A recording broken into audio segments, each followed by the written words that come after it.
Seja bem-vindo ao Fala Meu Doutor, um podcast de pessoas interessantes e assuntos relevantes. Eu sou Roberto Robaldo, médico proctologista, e ao meu lado tenho um grande amigo... Henrique Zackson, sou médico urologista e gostaria de agradecer a audiência de vocês e também deixar um lembrete. Curtam e compartilhem os nossos vídeos em todas as mídias, isso vai ajudar que a gente consiga abranger um maior número de pessoas e com isso beneficiar mais pacientes que vão estar nos escutando. Hoje vamos ter o prazer de receber a doutora Janaína Stolz e a doutora Camila Vogel. A doutora Janaína é alergista e imunologista, médica formada pela Universidade Federal de Pelotas, especialista em clínica médica, alergia e imunologia. A doutora Camila também é prata da casa, médica formada pela Universidade Católica de Pelotas, especialista em pediatria e também em alergia e imunologia. Sejam bem-vindas, Janaína e Camila. Obrigada, boa noite. Pessoal, eu e o Dr. Henrique somos médicos, mas hoje estamos aqui representando você que está nos assistindo. Para que isso funcione, é muito importante que você mande suas dúvidas, mensagens, ou seja, converse conosco em todas as mídias. Estamos aqui fazendo as perguntas que você gostaria de fazer para as nossas... Imunológicas. Claro. Camila, se fala muito sobre alergias, mas na verdade o que é um processo alérgico e acontece mais em crianças, mais em adultos? As alergias, elas são reações exacerbadas do sistema imunológico, né? Então, diante, na maioria das vezes, de um alérgeno, seja alimentar, seja medicamentoso ou aeroalérgenos, a gente vai ter uma exacerbação do sistema imunológico, onde ele vai começar a produzir substâncias em excesso. Uma das principais substâncias é o que a gente chama de histamina. Essa substância vai chegar nos órgãos, nos tecidos, no corpo humano, e aí a gente vai ter o desencadeamento clínico, né, o dos sintomas que esse paciente vai ter. Então, podem ser sintomas de pele, podem ser sintomas respiratórios, do trato gastrointestinal, até mesmo neurológicos, né? Uma resposta exagerada do organismo. Uma resposta organismo. Exacerbada do sistema imune, né? Doutora Camila, o que é mais comum? Qual é a alergia mais comum que vocês atendem? Qual é a queixa principal alérgica dos pacientes? Bom, na população pediátrica, a patologia das mais frequentes do consultório é a dermatite atópica, né? Que é uma reação inflamatória, crônica da pele, uma patologia que a gente diz que tem caráter crônico recidivante, de origem genética. Então, neste caso, na grande maioria das vezes, não vai ter um alérgeno específico desencadeante, é algo que a criança já vem com aquela carga genética familiar. E esse paciente vai ter uma pele bem ressecada. Às vezes as mães chegam no consultório dizendo assim, mas ele toma muita água e mesmo assim a pele está sempre seca, porque é da fisiopatologia da doença, né? A partir desse ressecamento, a gente vai ter placas na pele grosseiras que coçam muito, chegam a fazer feridas, infecções de pele, e isso vem a debilitar muito aquela criança, né? A qualidade de vida. Então, assim... No consultório do alergista imunologista pediátrico, eu acho que a dermatite atópica moderada grave é das patologias mais incidentes. Do adulto, aí eu deixo para a Janaína. Entre os adultos, qual é a alergia, qual é a queixa principal que lhe procuram? Bom, dentro da faixa etária adulta, então, o que a gente tem bastante, assim, que acho que também acompanha também a parte pediátrica, que a gente tem, por exemplo, rinite, né? Então, 40% da população mundial tem algum tipo de rinite. Então, é uma doença muito frequente. Se a gente for ver a população de Pelotas aqui, eu fiz mais ou menos um cálculo, tem em torno de 130 mil pessoas com rinite nessa cidade, para todo mundo, né? Uhum. Outra queixa bastante comum é a asma, né, que é 20% da população. Então, aqui em Pelotas, mais de 60 mil pessoas, né, com diagnóstico de asma. E, para mim, também, na minha faixa etária ali dos adultos, aparece muito paciente com, além das alergias alimentares ou de medicamentos para investigação, também vem bastante pacientes, assim, com quadro de urticária, né? Então, a urticária é uma doença, assim, que se manifesta também na pele, no qual o paciente tem manchas na pele, que são manchas mais elevadas, que são avermelhadas, podem aparecer em qualquer parte do corpo, costumam coçar bastante. Junto com essas manchas, pode às vezes haver um inchaço, né, das extremidades ou das mucosas que acompanha a doença. E esses quadros, por exemplo, se a gente é um tipo de doença que a gente tem, assim, tanto uma doença aguda como uma doença crônica. Se a gente for somar todos os casos, né, tanto de aguda como de crônica, 25% das pessoas, em algum momento da vida, vai ter um quadro. Então, se a gente for contar que nós estamos em 4 pessoas aqui, um de nós ou já teve, ou tem, ou terá um quadro de urticária. E não é uma praga isso, mas é uma estatística. E, assim, é muito difícil de descobrir, porque deve ser decifrar um enigma. Chega o paciente para vocês, né? Uhum. E eu tô com essa urticária, o que eu sou alérgico? Essa deve ser a principal pergunta que fazem para vocês. Exatamente. No consultório. Como que a gente decifra isso? Como é que a gente descobre do que aquele paciente é alérgico? Bom, primeira coisa é a anamnese, né? É o mais importante num diagnóstico de uma alergia. Para a gente pensar primeiramente numa investigação, a gente tem que fazer uma boa história com esse paciente. Realmente é um processo de investigação, né? A gente tem que ser meio Dr. House, assim, nesses casos, porque às vezes os pacientes vêm com queixas esdrúxulas e a gente tem que tentar desvendar se aquilo ali é relevante mesmo naquela história, se aquele alérgeno, por exemplo, que ele está nos definindo, pode ser, por exemplo, um alimento, um medicamento, se aquilo ali tem relevância, se pode ser ou não uma hipótese diagnóstica para aquele paciente. Então, a primeira coisa que a gente vai fazer é a história clínica, né? A partir daí, de acordo com a suspeita, né, se o paciente tem um sintoma relacionado com, por exemplo, um alérgeno lá, o paciente se queixa que acha que tem uma alergia de uma banana, por exemplo, de uma fruta, né? E aí a gente suspeita que possa realmente ter, a partir daí a gente vai dispor de alguns exames ou testes, né, para poder definir se isso tem relação, né, ou não. Se a gente pode descartar aquilo como sendo a causa da alergia do paciente, claro, ou não, né? Nem sempre a gente vai fazer testes, né, no paciente. Então, depende muito da história clínica mesmo, né? E quando a gente suspeitar ou quando a gente tem que excluir para o paciente, porque às vezes o paciente também é muito ansioso, a gente já descartou às vezes até pela história clínica, né? Mas às vezes é um paciente bastante ansioso, tem medo de ingerir, ter alguma reação. Às vezes, nesses casos, a gente ainda precisa fazer algum teste, alguma provocação com aquele alimento, por exemplo, para tentar dizer para o paciente, né? Olha, não pode comer. Descartar, né? Ou confirmar. Então, isso é importante, né? E isso na pediatria também é dessa forma, Camila? Exatamente, como a Jana falou. Uma coisa que eu acho muito importante falando de urticária, principalmente no caso da urticária aguda, né? Que a gente recebe muito paciente para investigação de urticária aguda, é que pelo menos na população pediátrica, 60% das vezes a urticária aguda vai estar relacionada com algum vírus ou bactéria, algum quadro infeccioso que aquele paciente está apresentando ou apresentou recentemente. Então, muitas vezes vai chegar o paciente para a gente no consultório queixando urticária e avaliando a anamnese, a história clínica, a gente vai chegar à conclusão que, na verdade, é da própria infecção. E isso é difícil, muitas vezes, para a família, porque eles chegam no teu consultório, eles querem, olha, tu é alérgico ao remédio, ao alimento, às vezes até essa função de o amaciante da roupa, a gente estava conversando, né, Jana? E, na verdade, não. Está relacionado com a própria infecção. Isso é o mais comum de ser. Mas, dos outros 40% das urticárias agudas, aí entram os alimentos, né, as ferroadas de insetos, os himenópteros, a formiga, a abelha, a vespa, as medicações. Em pediatria, a gente tem a alergia principal dos antibióticos, diferente dos adultos, que aí são os anti-inflamatórios, né, Jana? Mas tudo vai depender da história clínica que aquele paciente vai apresentar, né? Tinhas falado que tem um componente familiar. Isso é importante? Como é que é a característica disso? É importante ou é pouco importante? Em relação à urticária? Isso. É pouco importante, falando de urticária aguda, né? Como a Jana disse, é um evento que vai acontecer, 1 em cada 4 pessoas vai ter em algum momento da vida. Tá. Pensando que isso tem relação, na maior parte das vezes, com quadros infecciosos, é da infecção. Mas agora, a alergia, de uma maneira geral, sim. Totalmente. Pensando em urticária crônica, que são aqueles quadros de urticária que duram mais que 6 semanas de evolução, o paciente fica mais que 1 mês e meio tendo lesões de urticária, aí sim a gente começa a investigar doenças autoimunes. E essas lesões são constantes ou elas surgem, somem? Não, elas também cursam em crises, né? Então, a gente diz que são lesões fugazes, porque aparecem placas em determinada localização, daqui a pouco ela some dali e vai para outro lugar, ela vai caminhando para o todo o corpo. Some e aparece, some e aparece.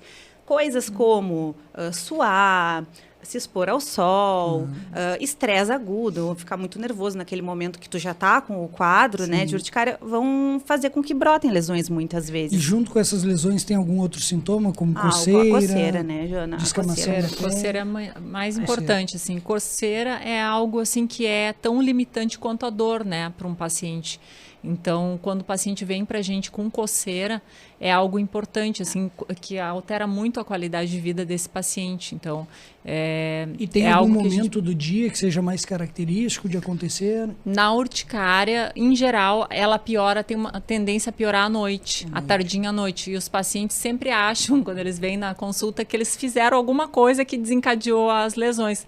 Aí, claro, quando a gente descarta que não é um alimento, que não é uma medicação naquele quadro agudo, e é uma pessoa que está com uma urticária crônica que já está durando mais de 6 semanas, que pode durar de 2 a 5 anos, a média de tempo da duração dessa doença, a gente vai conversar com o paciente, não, isso faz parte do quadro da doença, e é essa característica, mais ou menos à noite piora, tem essa tendência de piorar à noite, então não é nada que tu está comendo, que está fazendo aquilo ali, né? Então isso a gente tem que orientar o paciente também, claro, e a partir dali dar o tratamento correto para ele, para controlar a doença, né? Porque uma consulta que eu tenho certeza que vocês já tiveram, que assim que é muito popular na nossa região, assim, passei perto da aroeira e estou com alergia.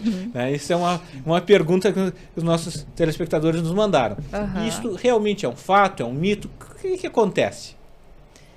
Olha, pode acontecer sim, né? Existem quadros, assim, por exemplo, de dermatite, de contato, né? Com plantas, com alguma substância, né? Da planta em si, que, por exemplo, o paciente passa ali perto e aí cai ali, né?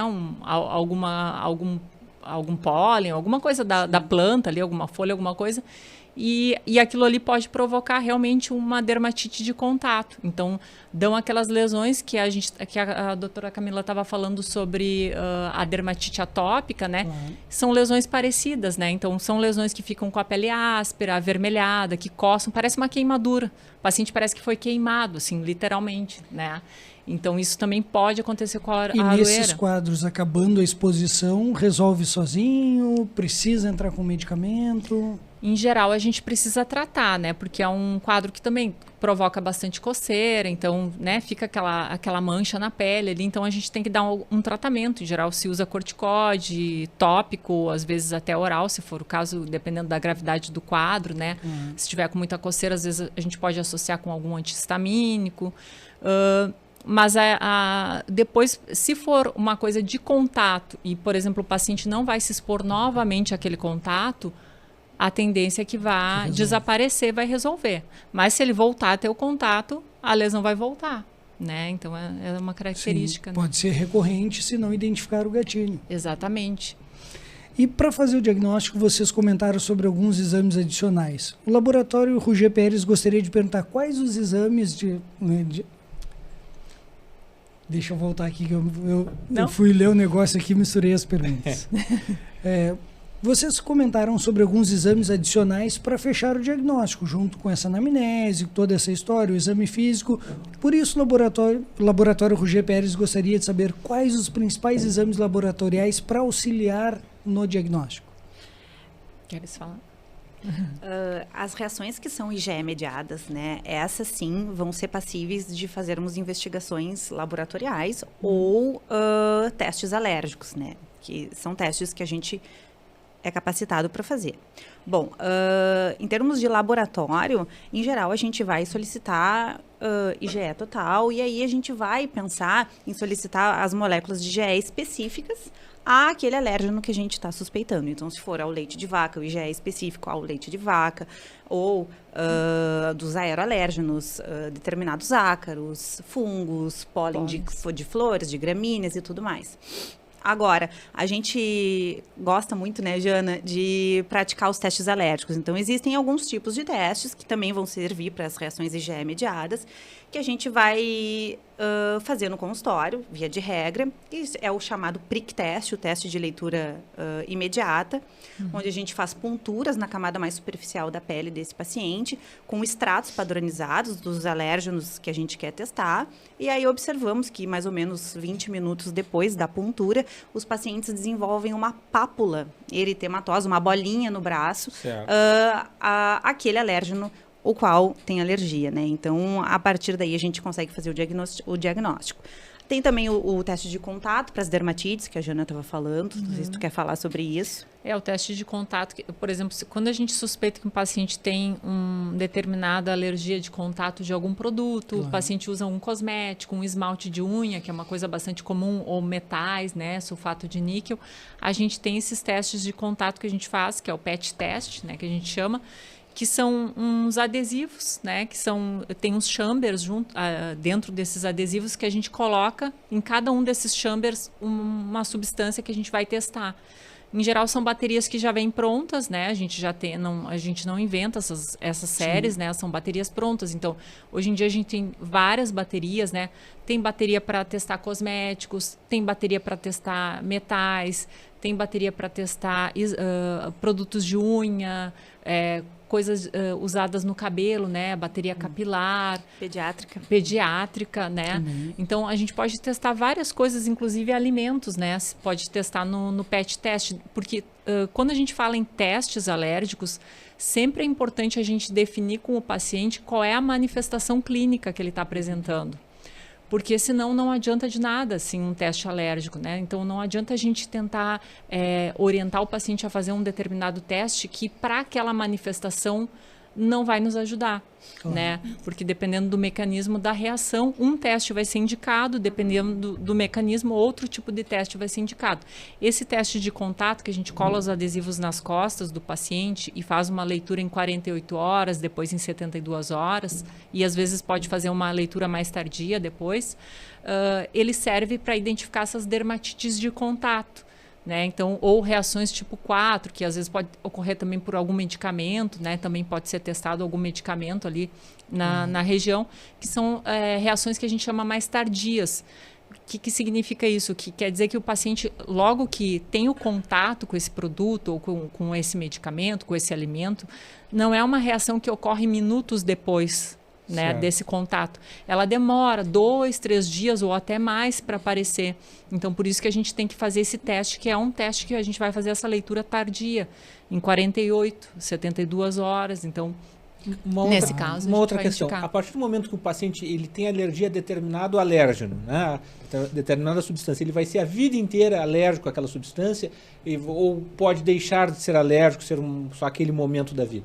Principalmente nos pacientes pediátricos. Né? Eu vou até deixar a Camila responder, então, porque é um pouco diferente na pediatria. Então, né? a resposta é depende. Depende. Então, vamos lá. Depende do alérgeno que a gente está falando. Falando de alergia alimentar, o que a gente sabe hoje é que a grande maioria das alergias alimentares na infância serão transitórias. Então, o paciente vai evoluir por um determinado tempo com aquela sensibilidade àquele alimento e depois com o crescimento, com o amadurecimento do sistema imunológico, isso tende a se resolver de uma maneira espontânea ou através de tratamentos que a gente tem hoje em dia e que a gente promove a tolerância oral ou a dessensibilização desse paciente.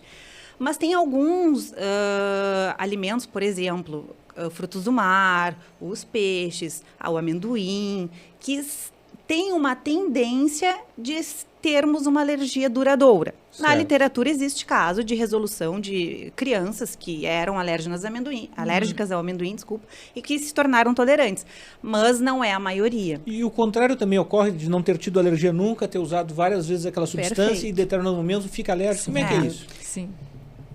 Isso acho que acontece mais nos adultos, geralmente, né? Não, isso na verdade pode acontecer em qualquer idade, tanto na pediatria como nos adultos, porque dependendo do tipo de reação que a gente está falando, se a gente está falando de reação IgE mediada, a gente precisa ter um contato prévio com aquela substância, com aquele alérgeno, para a gente criar essa sensibilização. Né? Então, a gente come um determinado alimento e a partir de um certo momento da vida o organismo determinou que aquilo ali é uma coisa estranha, é ruim, e ele começa a manifestar alergia a partir Então, daquele tem que ter ponto. o contato para desenvolver essa resposta isso. exagerada. Então, aquela frase do paciente no consultório, mas não aconteceu nada de diferente. Justamente, o diferente, a primeira vez que tu está dispondo aquele determinado alérgeno, não vai ser resultante de uma crise aguda. Vai resultar, talvez, numa sensibilidade. Num futuro, aí a partir disso... Doutora Camila, eu tenho outra pergunta interessante. A gente tem aquelas crianças que são extremamente cuidadas, que a mãe não deixa ter exposição a nada, né? E tem aquela criança que brinca no barro, que brinca em tudo que é lugar, Qual dessas crianças que ela vai ter mais chance de ter alergia? Aquela mais exposta ou a menos exposta? Ou não tem diferença?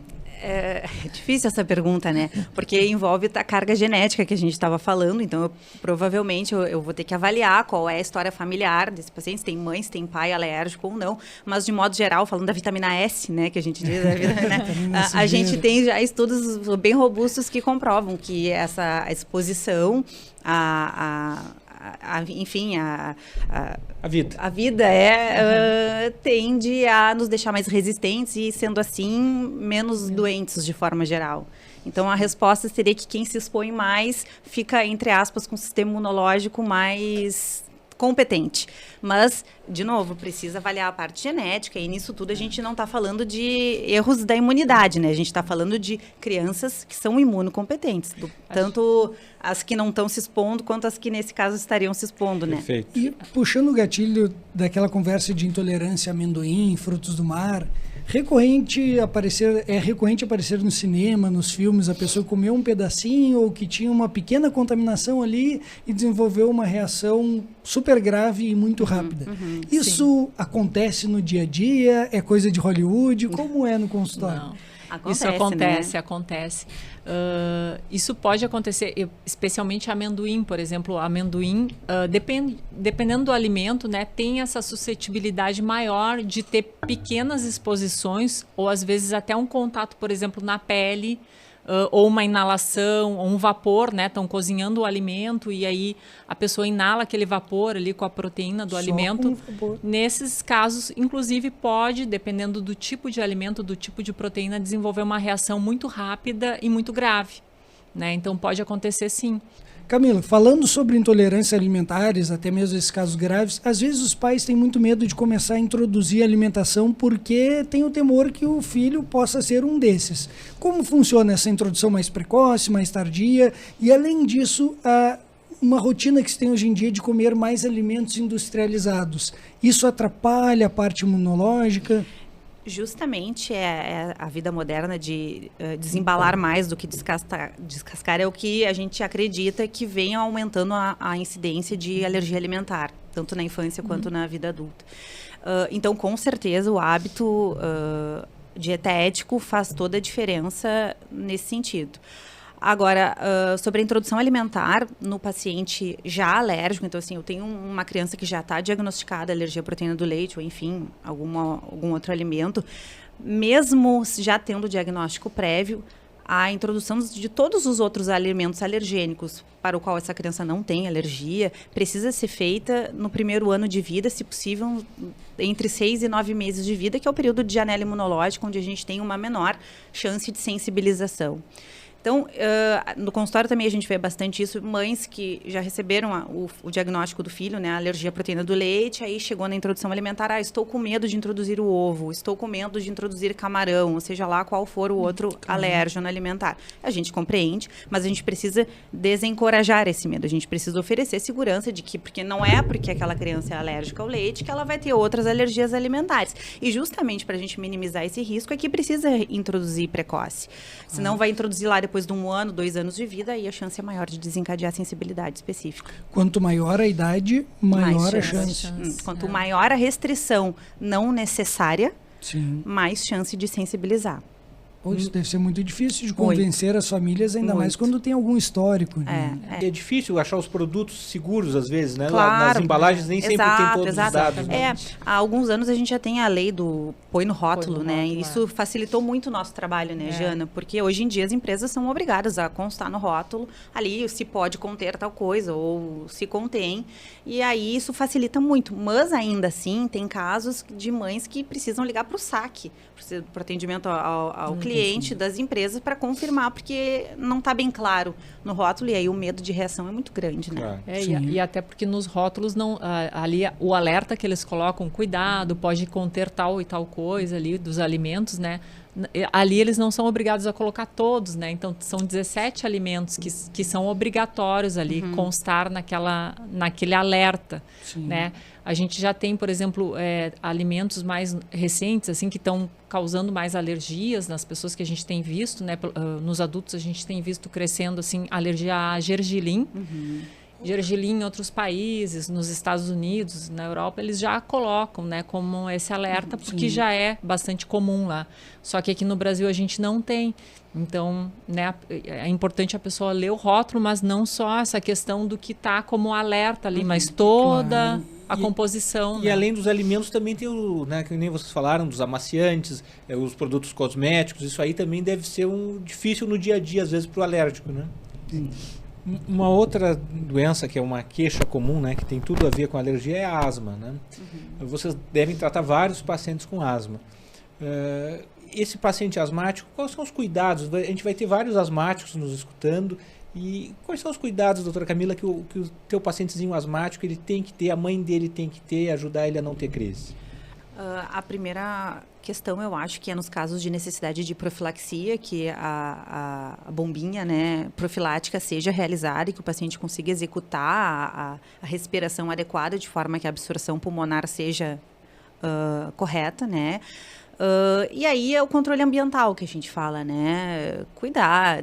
Também vai depender muito ao que esse paciente está sensibilizado, né? Então, às vezes eu tenho um paciente que é sensibilizado ao epitélio do cachorro, por exemplo, aí nesse caso, se ele tiver contato com o cachorro, provavelmente vai desencadear uma crise de asma mesmo fazendo o tratamento. Então, aí nesse caso, ele não pode ter contato.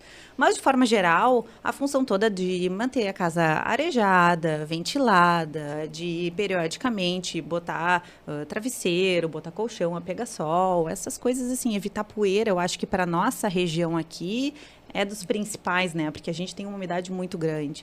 A sensibilização aqui em Pelotas é muito grande de ácaros, pelo menos nos meus pacientes, né? Então, isso seria o principal. Mas também vai depender a investigação alérgica, o teste alérgico vai vir para nos ajudar nisso. A gente entender o que é que está causando as crises e como minimizar, né? E tem alguma época do ano que vocês notam que aumenta a demanda no consultório, onde as pessoas estão mais sensibilizadas? Então, depende um pouco da patologia, né? No período do inverno e com essa umidade, essa parte respiratória acaba vindo mais. Pacientes com rinite, pacientes com asma, as doenças respiratórias em geral, ou pacientes que vêm para investigar, às vezes, infecções que têm tido, né, nesse período do inverno. Já quando é verão, em geral, as doenças mais de pele, a gente vê, né?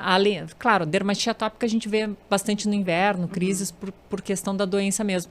Mas, por exemplo, urticárias, essas dermatites, às vezes, de contato, foi pra praia, pegou um sol, protetor solar, alguma coisa, a gente vê bastante também no verão. Ali na primavera também aumenta essas lesões? A primavera a gente vê essa questão dos pólens, né? Aí a partir de rinite, de asma, dos pacientes que têm essa sensibilização aos pólens aumenta no período da primavera. O Dr. Jefferson Freitas atende vários pacientes que sofrem de asma, rinite, ele é o nosso cirurgião dentista, parceiro aqui do programa, pediu para perguntar algumas dicas para organizar a casa. Claro, quem já sabe a sua sensibilidade vai direcionar, mas para quem está nos escutando e se identificou como uma dessas pessoas, o que já pode fazendo na casa para melhorar o ambiente? Tá. Primeira coisa, higiene, né, do ambiente. Como é que é feita essa higiene? Então, o que a gente sempre orienta os pacientes, ou enfim, o familiar que, né, vai fazer higiene, ou alguém que vai fazer higiene, é que não varra a casa, né, não passe vassoura. Né, porque aquela vassourinha passando ali, aquele pozinho, aquela partícula de ácaro... Levanta pó, né? Vai levantar, vai se depositar, vai levar 24 horas para se depositar. A pessoa vai, mesmo que não esteja em casa, quando ela chegar, ela vai inalar aquilo ali, né? Então, não passar vassoura. E muitas vezes é a vassoura que ele passa e nunca mais limpa a vassoura, né? Ela vai acumulando... Sim, vai acumulando pó ali também. Então, passa o pano úmido ou usa um aspirador. Só que aí o aspirador que a gente orienta, em geral, é aquele aspirador que tem um filtro EPA, que é um filtro, parece uma sanfoninha, que é um filtro que retém as menores partículas ali naquele filtro. Então, porque tem aquela parte da saída do ar ali do aspirador, se ele não tem esse filtro, desce aquelas partículas maiores que se depositam ali dentro do aspirador, só que as menores, que é o ácaro, outros, né, fungos, bactérias, outras coisas, micro-organismos, passam de volta. Então, tu acaba espanando aquele ácaro no ambiente. Então, esse filtro funciona bem para isso, porque ele retém ali o ácaro e não bota de volta para o ambiente. Além de ter, assim, menos coisas, assim, né? Um ambiente mais clean, nada de muita cortina, tapete, né? Ver a questão, por exemplo, se tem pet em casa, né? Às vezes a pessoa não é sensibilizada ao cachorro, ao gato, enfim, que está ali no domicílio. Mas o que acontece com o cachorro e o gato do domicílio? Se a pessoa é sensibilizada a ácaros, traz junto ácaro, porque o ácaro, ele se alimenta de restos de pele. E a gente escama, o animal escama também, fica ali no ambiente. Então, onde ele está, no estofado, no colchão, onde ele caminha ali, vai ter um alimento para o ácaro. Sim. Então, junto com o animal, vai vir mais ácaro para dentro da casa. Então, cuidar com a higiene do animal também, né? Passar o aspirador, deixar, de repente, se é uma criança, né? Ou, enfim, alguém que é alérgico, assim, não deixar, de repente, o animal entrar naquele cômodo, né? Onde vai dormir e tal, não ficar em cima da cama, né? São alguns cuidados. Para ácaros, a gente tem também algumas capas que a gente orienta o pessoal a comprar, assim, que são umas capas impermeáveis, que a gente coloca no travesseiro e no colchão, que faz como uma barreira física, né? Para o ácaro que já está ali, porque depois do passar do tempo, o colchão e o travesseiro basicamente é ácaro, né? Então, o travesseiro a gente até consegue trocar mais frequente, mas quem é que vai conseguir trocar colchão, né? De ano em ano? Não vai, né? Claro. Então, essa capa ajuda bastante também. E aqueles quartos da criançada que são cheios de bichos de pelúcia. Eu estou pensando nisso, da mesma forma, né? Exatamente. A gente orienta a minimizar o máximo possível, né? Mas aqueles casos que não dá, então, na prática, tá. Então, ensaca, bota num saco plástico, deixa lá dentro e era isso. Mas é difícil, porque também tem crianças que têm os ursinhos de afeto, né? Sim, e aí não deixa a mãe nem lavar. Aí vira puro ácaro, aí é uma negociação. Uma outra pergunta, que é um grande temor dos alérgicos, a reação anafilática. Tá? Nos explica o que é a reação anafilática e, primeiro, para o nosso telespectador conseguindo identificar, que é uma dúvida, tá fechando a glote, né? Isso é um medo frequente entre os pacientes. Nos explica como é que funciona isso e depois a gente vai querer saber como é que evita. Tá. Como é que trata. Então, a reação anafilática é a reação mais grave que a gente tem, né? Se a gente for falar em alergia, é o nosso temor também, né? Como alergista, né? Então, é uma reação sistêmica, né? Que ela pode comprometer tanto a pele como outros órgãos e sistemas. Então, em geral, 90% dos pacientes que têm uma reação do tipo anafilaxia vão ter comprometimento de pele. E aí vai entrar a questão da urticária, que a gente conversou antes, aquelas manchas na pele, né, que são elevadas, parecem picadas de mosquito, só que maiores, em formatos variados, que coçam. Isso pode acontecer durante uma reação de anafilaxia, só que em geral é uma coisa bastante difusa na pele.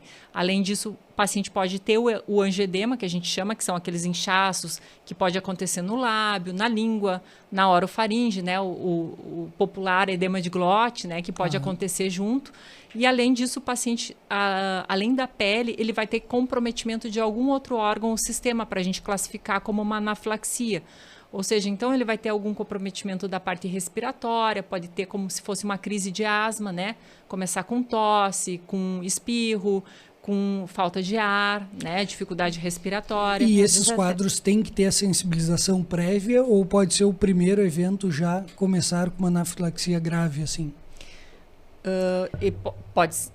Tem uma sensibilização. Exato. Houve a sensibilização, mas não necessariamente ele já terá tido uma reação clínica anterior. Não se deu conta, às vezes. Não, nunca. Eu pergunto porque tem alguns pacientes que usaram AS. Na primeira vez na vida já desenvolvem um quadro com uma manifestação mais importante como essa. E às vezes nunca lembraram de ter usado esse medicamento. Mas aí os anti-inflamatórios têm a questão da reação cruzada, né? Então aí é um pouquinho diferente. Cruzada, exatamente. Pode ser um pouquinho diferente. Eu acho que eu só vou terminar de falar voltar para anaflaxia, né? Vamos voltar para anaflaxia. Além da parte respiratória, a gente pode ter, por exemplo, comprometimento gastrointestinal. Então o paciente começa com náusea, vômito, diarreia, cólicas muito importantes também.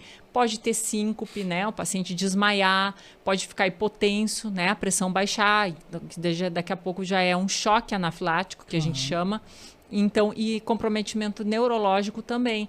Então, pode ter até um quadro de epilepsia junto, né? Convulsão, associado a esse quadro grave de anafilaxia, que é uma reação muito rápida. Isso. Né? A partir de que momento que ele deve ficar preocupado, tem que correr para o pronto atendimento, para o pronto-socorro? No início, por exemplo, se o paciente já sabe que é alérgico a uma determinada proteína, um alimento, um medicamento, alguma coisa, e entrou em contato com aquilo, sem saber ou sem querer, né?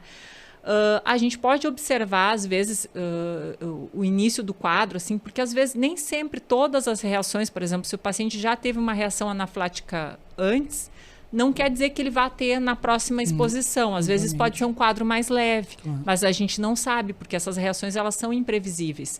Então, nesses casos, o que a gente já orienta é que o paciente tenha um plano de ação terapêutica, né? E como é que funciona isso? Se o paciente já tem, por exemplo, uma alergia de algum determinado alimento, uma medicação, ele já vai sair do consultório, depois que já testou, já fez toda a investigação lá, com um plano. Naquele plano ali vai dizer, eu sou alérgico a tal coisa, quando acontecer tal e tal sintoma, por exemplo, sintomas mais leves, ele pode fazer uso de algum antialérgico, um corticóide, alguma coisa, e observar o quadro, porque às vezes pode evoluir para o quadro mais grave, e aí a pessoa precisar fazer a caneta de adrenalina, que ela deve portar junto consigo sempre, né? Então, essa é uma orientação do nosso plano terapêutico, né? Que o paciente porte a caneta de adrenalina. Mas nos casos, às vezes, que começa mais leve, a gente pode pedir para o paciente observar, tomar o medicamento ali e observar para ver se vai evoluir para que precise fazer a caneta de adrenalina. No caso do paciente que nunca teve essa reação e teve pela primeira vez, se ele começar com algum desses sintomas, eu já oriento que ele procure logo um atendimento, porque a gente não sabe como é que vai evoluir. Pode ser um quadro leve, pode ser só uma urticária aguda, mas pode ser uma anafilaxia e a gente não vai saber, né? Explica melhor para nós como é que é essa caneta de adrenalina, como é que funciona, como é que aplica, como é que é isso? É quase um kit de sobrevivência. Exatamente. Aqui no Brasil, a gente, infelizmente, não tem aprovação da Anvisa ainda para comercialização da adrenalina autoinjetável. Então, isso é uma questão para nós, os nossos pacientes com alergia grave, né? O que a gente orienta hoje é que os pacientes importem. Então, existem importadoras que vendem aqui um preço caro, né? Em dólar. Em dólar, exatamente. Mas que diante da gravidade do quadro, da necessidade da rápida atuação, assim, da gente não pode perder tempo no caso de anafilaxia, os pacientes entendem, compreendem e acabam adquirindo.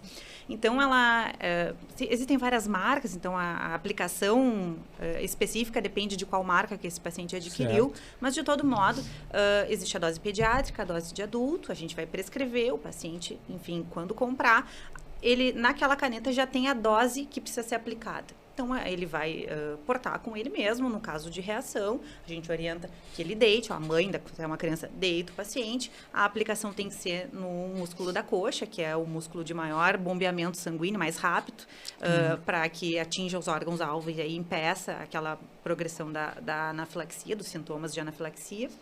E a partir daí o paciente ainda fica deitado alguns segundos, eleva-se as pernas, né, para ajudar no retorno venoso. E, de todo modo, vai para o atendimento, né? Então, ter a adrenalina autoinjetável, ela nos dá tempo. Perfeito. Do paciente chegar à emergência e o tratamento seguir sendo feito. Mas ter adrenalina não exclui o fato de que o paciente vai ter que ir para atendimento, até porque existe o risco de reação bifásica depois de já ter melhorado daquele quadro anafilático. Algumas horas depois tem uma recidiva que pode acontecer, então o paciente depois precisa ficar em observação no hospital. Outra questão que engloba também a especialidade de vocês é a imunidade. Essa é uma preocupação de muitas pessoas. E hoje em dia a gente tem uma busca muito grande por saúde, e imunidade também é saúde. Tá? O que a gente pode dar de dica para as pessoas, né? De conselho, né? Claro que não vai ter nada mágico, mas assim, o que as pessoas podem fazer para melhorar a sua imunidade? gente estava conversando antes de começar aqui, né, que eu acho que essa é a pergunta que a pessoa pode ir no consultório por outro motivo, mas essa pergunta vai vir, né? Como é que eu posso fazer para melhorar a imunidade do meu filho ou a minha imunidade? Ou a pessoa já acha que está com um problema na imunidade, né? Ou me dá uma vitamina para aumentar a imunidade. E, infelizmente, hoje nós não temos nenhum medicamento, nenhuma vitamina que comprovadamente vá conseguir modular o sistema imunológico, né? Com exceção da vitamina D, que aí sim a gente procura sempre, até é uma das orientações, se expor ao sol para que tenhamos níveis adequados de vitamina D. Mas com exceção da vitamina D, não existe nenhuma vitamina ou nenhum polivitamínico que vá conseguir modular o sistema imunológico. Quando a gente fala de doenças do sistema imunológico, nós estamos falando de novo de doenças de origem genética. Então, não é nada que essa pessoa tenha feito ou não tenha feito que tenha levado àquele imunocomprometimento. É uma questão que ela herdou. Pode não ter tão diretamente um pai ou uma mãe com um diagnóstico, mas a gente vai avaliar a história clínica, sempre tem alguma coisa que nos leva a pensar no erro inato da imunidade. Quando, por outro lado, a gente está falando de pessoas imunocompetentes, o que a literatura nos diz é como que eu vou fazer para melhorar a imunidade. E eu brinco no consultório que é falar mais do mesmo, né? Porque é dormir bem, se alimentar bem, não se estressar em demasia, né? As crianças, a vitamina S, então deixar se expor, deixar brincar. E é isso, né, Jana? E atividade física. Atividade física, vitamina D. Atividade física é bastante importante também. Então, isso é uma coisa que a gente orienta bastante. E aquele soro da imunidade que muitos influenciadores vendem na internet, isso não funciona? Não funciona. É gastar dinheiro. Exatamente. Falando sobre imunidade, deve vir uma pergunta muito frequente para vocês, que é sobre os filmes de Hollywood, onde tinha uma criança que vivia numa bolha de plástico. Né, Henrique? Mas, coitadas, elas já devem estar cansadas de responder essa pergunta, deve acontecer a cada consulta, mas contem mais sobre isso. Isso realmente existe? É um mito do cinema? Existiu, né? Existiu. Então, o primeiro relato de uma imunodeficiência, que um erro inato da imunidade, que é o mais grave, assim, eu acho que é a doença que a gente mais tem medo dentro da imunologia, que é a imunodeficiência combinada grave. É uma doença onde, se não for a transplante de medula, 90% dos pacientes vão falecer no primeiro ano de vida, né? Então, é algo muito sério, muito grave. O primeiro relato dessa patologia, diagnóstico, né, foi através do menino da bolha. Então, a partir desse diagnóstico, a mãe realmente, isso é verdade, a mãe realmente montou um aparato, né? Um aparato ali, uma UTI onde móvel, ele viveu alguns UTI. anos exatamente livre de germes, né? O problema é que ele chegou com 14, 15 anos, se eu não me lembro a idade exata, e aí ele saiu da bolha e infelizmente faleceu. pouco, exatamente. E esses distúrbios da imunidade ao longo da vida podem ir melhorando ou é uma situação irreversível? Existem patologias que são transitórias, tem uma delas que inclusive é uma das mais comuns, é a hipogama-globulinemia transitória da infância, o nome já diz, né? Então, um paciente que vai ter alterações do sistema imunológico, mas que com amadurecimento também isso tende a se resolver. Mas não são a maioria, né, Jana? Quando a gente fala de erros inatos da imunidade, em geral, são doenças permanentes, que aí o tratamento vai enfim, E assim como tem casos mais leves também, porque a gente tem, por exemplo, deficiência de IgA, que muitas vezes o diagnóstico é um achado casual. Às vezes o paciente vai fazer um exame e aí faz uma dosagem de IgA por um outro motivo, que às vezes se pede, por exemplo, quando está avaliando doença celíaca, né? Claro. Para pedir os anticorpos. E aí vem uma IgA baixa.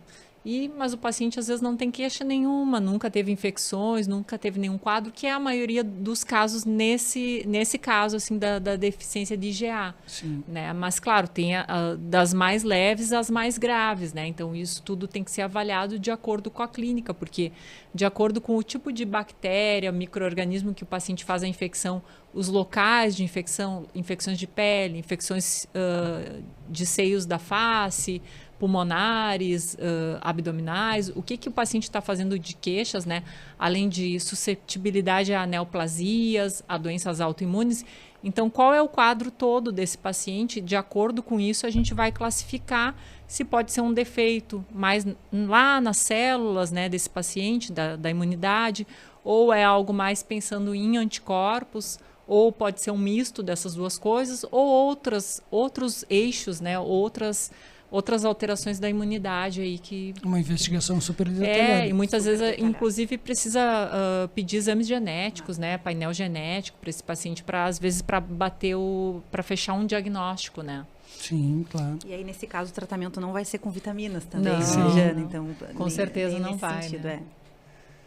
Falando em tratamentos, e a Marco Investimentos gostaria de perguntar o que nós temos de tecnologias, de inovações para cuidar tanto da parte alérgica quanto da parte imunológica dos pacientes? O que tem se falado muito assim atualmente são as medicações imunobiológicas, né? Elas vieram assim nos últimos anos em todas as especialidades praticamente já tem algum biológico. Então, e na nossa área não é diferente. Então a gente já tem hoje em dia biológicos para tratar dermatite atópica, a urticária crônica espontânea, esofagite eosinofílica, a paciente que tem rinocinusite com polipose nasal. Então, a gente tem algumas doenças assim que a gente já consegue tratar com essas que são mais graves, no caso que não responde às terapias habituais, que a gente já tem essas medicações imunobiológicas para o tratamento dessas doenças. E se a gente for ver, tem muita coisa em estudo, né? Muita coisa para ser lançada, que está já em fase 2, fase 3 de estudo, que deve vir agora nos próximos anos, né? E ser liberada também até para outras doenças também. Então, isso é uma coisa que a gente está esperando, né? Porque tem muita coisa para ser lançada ainda nesse intuito. E a gente acaba pegando os pacientes mais graves das doenças da nossa área, né? Então, as dermatites atópicas que chegam para a gente realmente são de moderada a grave, que já passaram por um tratamento antigamente que a gente usava imunossupressor, né, Jana? Então, com todos os efeitos colaterais que essas medicações impõem para o paciente. Então, o advento do imunobiológico, eu acho que ele só tem a beneficiar, né? Não só clinicamente, mas também do ponto de vista de qualidade de vida. A gente vê que aquelas patologias que a gente não conseguia controlar, agora elas estão se mantendo bem. E uma coisa que a gente falou bastante sobre as alergias graves, que não é uma inovação em termos de dispositivo, né? Que agora foi dia 9 de agosto, né? O FDA liberou nos Estados Unidos o uso do primeiro dispositivo nasal de adrenalina. Sim. Então, é um spray nasal, Legal. né? Pensa, é uma dosezinha, pacientes adultos e pediátricos acima dos 30 quilos, Mais né? fácil de aplicar, claro. Com certeza, porque para criança, né, é mais difícil ainda aplicar, né? Mesmo que pode ser por cima da roupa e tudo, colocar o dispositivo mesmo vai disparar ali, né? A injeção não precisa, né, funcionar nem nada. Mas é doloroso, né? Tem a questão da agulha e tudo mais. Então, tem pacientes que são receosos quanto a isso, né? Então, facilita muito. Bota dentro da bolsa, né? Imagina se daqui a pouco chega para nós isso aqui, né? Já deve Maravilha, né? A gente não tem nem a adrenalina autoinjetável, né? Por enquanto. Mas tem agora tem um projeto de lei, né? Porque eu não sei se vocês acompanharam há um tempo atrás, teve uma série de um programa no Fantástico sobre uma série sobre alergias que o Fantástico lançou, que foi com o Dr. Drauzio Varela, e foram alergistas lá. Então, a nossa Sociedade Brasileira de Alergia e Imunologia, nessa época, pressionou bastante essa questão da adrenalina autoinjetável, porque é uma vergonha a gente não ter aqui, né? É uma garantia de sobrevivência. Sim, não e tempo, nesses casos, é literalmente vida, né? Para esses pacientes, eles precisam ter a aplicação quanto mais rápida, mais precoce, melhor o desfecho, né, do paciente. E aí, o que aconteceu agora? A gente conseguiu um projeto de lei para que seja fornecido no SUS a caneta de adrenalina autoinjetável para os pacientes no SUS. Ótima notícia. Isso aí foi esse ano, né, que aconteceu com essa mobilização. Sim. Então, a Sociedade Brasileira de Alergia e Imunologia tem se mobilizado nesse sentido para tentar melhorar, né, a qualidade de vida desses pacientes. E esses pacientes já conseguem procurar esse acompanhamento através do SUS? Está em andamento? Está em andamento, é um projeto de lei. Mas, por exemplo, assim, eu tenho pacientes que eu já consegui a caneta de adrenalina autoinjetável pelo SUS, porque assim, tudo a gente vai olhar pela história, vai justificar. Então, às vezes é uma coisa realmente o paciente pode ter contato em qualquer momento, né? Eu já tive paciente que fez anafilaxia por uma picada de formiga. Então, formiga é uma coisa que, né, até dentro de casa, né? Sim, às vezes a gente não consegue cuidar. Tá ali no parquinho, uma criança e tal. E eu consegui, né, pelo SUS, justificando e tal, que realmente a pessoa precisava, porque poderia ter o contato a qualquer momento, né? Então, ela conseguiu, assim. Então, eu já consegui, para uns 3 ou 4 pacientes meus, eles já conseguiram a caneta pelo SUS. Muito né? interessante. Perfeito. Tivemos uma conversa agradabilíssima e muito esclarecedora com a doutora Camila e a doutora Janaína. Exatamente. Quantos pontos que as pessoas nem imaginam que tem uma especialidade que trate pode tratar e ajudar, disso, né? Então, e sabe que as alergias é uma coisa que às vezes são taxadas meio de isso é frescura, Bobagem. é perfumaria, é bobagem, e nós podemos ver quanto essas pessoas perdem em qualidade de vida, Exatamente. perdem em contato social, acaba se estendendo, vai muito além só da saúde física, vai do bem, saúde emocional e bem-estar como um todo. Por isso eu gostaria que vocês deixassem uma mensagem para quem se preocupou em casa. Né? O que vocês gostariam de deixar como recado para essas pessoas? Bom, o que eu quero deixar de recado é que se porventura tu tenhas uma suspeita, né, de alguma alergia, de alguma coisa, não fique nesse pensamento. Procure alguém, procure um colega para avaliar, né, para fazer esse diagnóstico, para dar o tratamento correto, porque a gente tem para todas as doenças que a gente conversou hoje, né, a gente tem tratamento para todas, né? A gente consegue dar qualidade de vida, consegue controlar muitas vezes essas doenças com o que a gente tem disponível hoje em dia. Então, a pessoa não precisa ficar em casa com esse sofrimento ou muitas vezes com restrição, porque até muitas vezes a pessoa tem uma restrição que não é necessária. Claro. Então, até para desmistificar, porque às vezes a pessoa acha que é alérgica a alguma coisa e na verdade ela não é.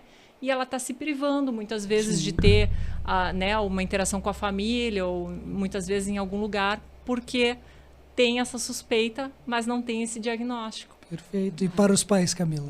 Eu acho que o que eu mais assim digo no consultório é não vamos nos conformar com doenças não controladas. Então, às vezes a gente recebe pacientes que, porque eu já passei por tantos tratamentos, porque eu já tentei de tudo, porque a dermatite eu já fiz de tudo e nada melhor. Meu filho vive se coçando, não dorme de noite, ninguém dorme, sangra a pele inteira. E, na verdade, a gente precisa ajustar o tratamento, muitas vezes, investigar se tem outra coisa junto, ou lançar mão dos imunobiológicos. Para dermatite atópica, por exemplo, um dos imunobiológicos que a gente usa é acima de 6 meses de idade já está liberado. Então, bebês podem fazer. Então, eu acho que é isso, assim, não se conforme com uma alergia não controlada. Tem controle.